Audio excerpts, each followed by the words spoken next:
शेतकऱ्यासाठी आनंदाची बातमी. कर्जमाफी प्रक्रिया वेगाने. नवीन यादी आली समोर. शेतकरी कर्जमाफी 2026ची प्रक्रिया सुरू झालेली आहे आणि याच्या याद्या आता तयार वर येत आहेत. आणि या याद्या आल्यानंतर शेतकऱ्यांची ई-के.वाय.सी करण्याची प्रक्रिया आणि ई-के.वाय.सी प्रक्रिया पूर्ण झाल्याबरोबर जी काही त्यांची कर्जमाफीची रक्कम असेल ती थेट बँक खात्यामध्ये जमा होण्याची प्रक्रिया आता सुरू झालेली आहे. आपण पाहिलं की या संदर्भात कालच एक महत्त्वाचा जी.आर. निर्गमित झाला होता आणि त्यानंतर या जी.आर.नुसार पहिल्या यादीतील शेतकऱ्यांना थेट निधीचे वितरण देखील कालच करण्यात आले आणि आता ई-के.वाय.सी प्रक्रिया सुरू करून शेतकरी ई-के.वाय.सी अथवा आधार प्रमाणीकरण केल्याबरोबर त्यांना या कर्जमाफीचा लाभ मिळणार आहे. यातच आता पुढची एक महत्त्वाची अपडेट, ज्यामध्ये आता आपण 1 लाख म्हणजेच की लक्षात घ्या 1,08,000 शेतकऱ्यांची पुढची यादी आता ही नक्की कोणती आहे आणि कोणत्या जिल्ह्यातील शेतकऱ्यांना याचा लाभ मिळणार आहे. त्यासोबतच आता प्रत्येक बँकानुसार याद्या पटपट त्या ठिकाणी जाहीर करण्यात सुरुवात करण्यात आलेली आहे, जेणेकरून जास्तीत जास्त शेतकरी आपली ई-के.वाय.सी सुरू करून घेतील आणि ई-के.वाय.सी प्रणाली केल्याबरोबर तुम्हाला या कर्जमाफीचा लाभ मिळणार आहे. शेतकरी मित्रांनो, यातील एक महत्त्वाची बाब लक्षात घ्या. आता बायोमेट्रिकद्वारेच फक्त ई-के.वाय.सी होणार आहे. आधार OTPच्या माध्यमातून ई-के.वाय.सी प्रणाली होणार नाही.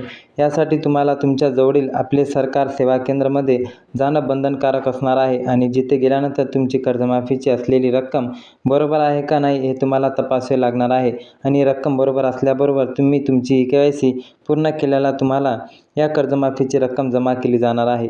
या प्रक्रियेसाठी आम्ही जास्त विलंब करणार नाही. राज्य सरकारने आम्हाला निधी उपलब्ध करून दिला आहे, असे देखील आपल्या कृषी विभाग आणि सहकार विभागाच्या वतीने स्पष्टपणे बोलले गेले आहे. त्यामुळे 30 जुलैच्या आधी या कर्जमाफीच्या अंतर्गत मोठ्या घडामोडी घडणार आहेत. आता ही तालुकानिहाय यादी आपण आपल्या आजच्या व्हिडिओच्या माध्यमातून पाहणार आहोतच. त्यासोबत इतरही सर्व जिल्हे असतील, तालुके असतील, गावाप्रमाणे जसे जसे कर्जमाफीचे नवीन अपडेट येतील ते सर्व अपडेट तुम्हाला आपल्या चॅनलवर आणि पेजवर सर्वात आधी आणि योग्य पद्धतीने पाहायला मिळणार आहे. आता ही 1,08,000 शेतकऱ्यांची यादी नक्की काय विषय आहे ते आपण पाहूया. लक्षात घ्या, यामध्ये पुणे जिल्ह्यातील 1,08,041 स्थित कर्जातील तपशील पोर्टलवर अपलोड करण्यात आले आहे. त्यामध्ये तालुकानिहाय आकडेवारी जाहीर करण्यात आलेली आहे आणि शेतकऱ्याच्या दृष्टीने पुण्यश्लोक अहिल्यादेवी होळकर शेतकरी कर्जमुक्ती योजनेचा अंमलबजावणी अंतर्गत कुठली बँक आहे तर पुणे जिल्हा मध्यवर्ती सहकारी बँक म्हणजे की आपली PDSC बँकेच्या शेतकऱ्यांच्या सोसायट्या असतील किंवा बँक थ्रू त्या ठिकाणी 1,08,041 शेतकरी असे आहेत की ज्यांना पुणे जिल्हा मध्यवर्ती सहकारी बँकेअंतर्गत या कर्जमाफीचा लाभ मिळालेला आहे आणि याच्या याद्या त्या ठिकाणी पोर्टलवरती अपलोड करण्यात देखील आलेल्या आहे.